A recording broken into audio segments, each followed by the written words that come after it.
Concerts in 1980. His father, Sam Bernstein, did not support young Leonard's interest in music at first.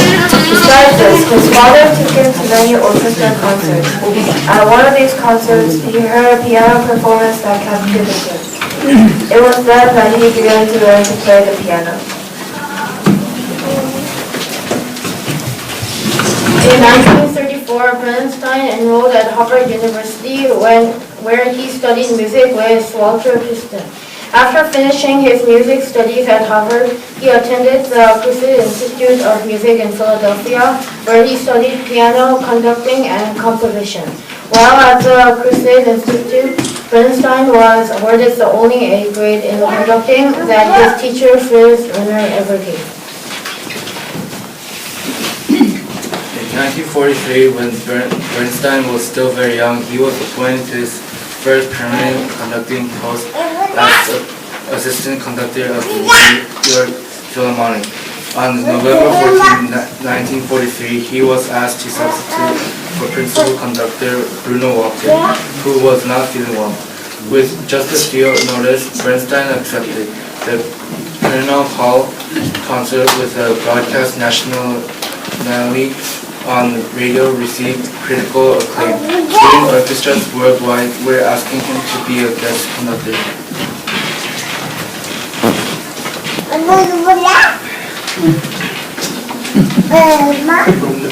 From 1958 to 1969, Bernstein served as the principal conductor of the New York Philharmonic.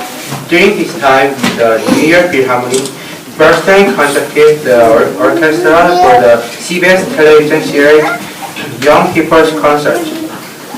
Throughout Bernstein's career, he believed teaching young students was a very important thing to do. Years later, Bernstein referred his concerts as being among my favorites and his most highly prized activity of his life. You're the best.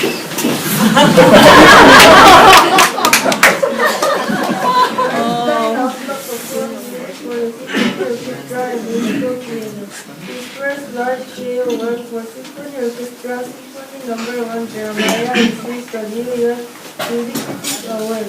West Side Story, written for the Broadway stage, was later made into an Academy Award-winning film.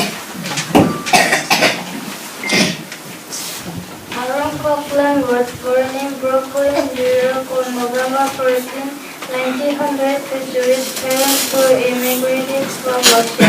His first experience with music came from his older sister who taught him how to play the piano. At age 17, Aaron decided that he wanted to be a composer, so he began taking composition lessons from a respected private music instructor in America. During this time, Aaron attended many music performances at the New York Symphony and Brooklyn Academy of Music, where he listened to the music of contemporary and classical composers. Following his passion for European music, Aaron led me for Paris. While in Paris, Copland studied with Nadia a French music professor who taught many of the most important composers of the 20th century. Copland began to write his first full-fledged pieces. He soon sold his first musical composition and was asked to write another piece of music for the Boston Symphony Orchestra. Symphony for organ and orchestra marked the beginning of Copland's life as a professional music composer. Compositions that followed included elements of jazz because Copland believed jazz would inspire a nationalistic sound that was distinctly American.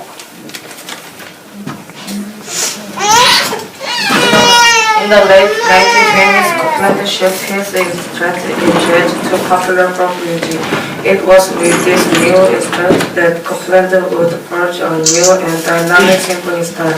In 1935, Copland premiered El Salomesco, a work which began his most productive and popular years as a composer. Aaron Copland died in North Tarrytown, New York on December 2, 1990. His distinctive and masterful compositions shaped our American musical style and made him one of the most important composers of the 20th century. John Williams was born on February 8, 1932 in Florida Park, New York. In 1948, John moved with his family to Los Angeles, California. He later attended college near his home in Los Angeles, where he began to study composition. After college, he was directed into the United States Air Force, where he had the opportunity to arrange music for and conduct the Air Force Band. In 1955, when he served under Williams, moved to New York City and enrolled in the Juilliard School of Music. After completing his education at Juilliard, Williams moved back to Los Angeles to begin working as a film studio orchestrator. Eventually, he was given the opportunity to compose the theme to the television series Lost in Space. For Williams, this marked the beginning of a career that has spanned 6 decades, producing some of our best music for film. His film scores include Jaws, Star Wars, Close Encounter of the Third Kind, Superman, Raiders of the Lost Ark, E.T. the Extraterrestrial, Indiana Jones and the Temple of Doom, Home Alone, Hulk, Jurassic Park, Artificial Intelligence, Harry Potter and the Sorcerer's Stone, and War of the Worlds.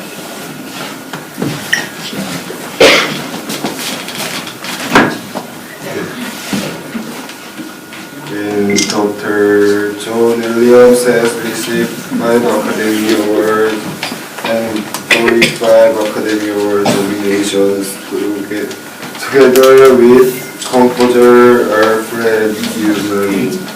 John Williams is the second most nominated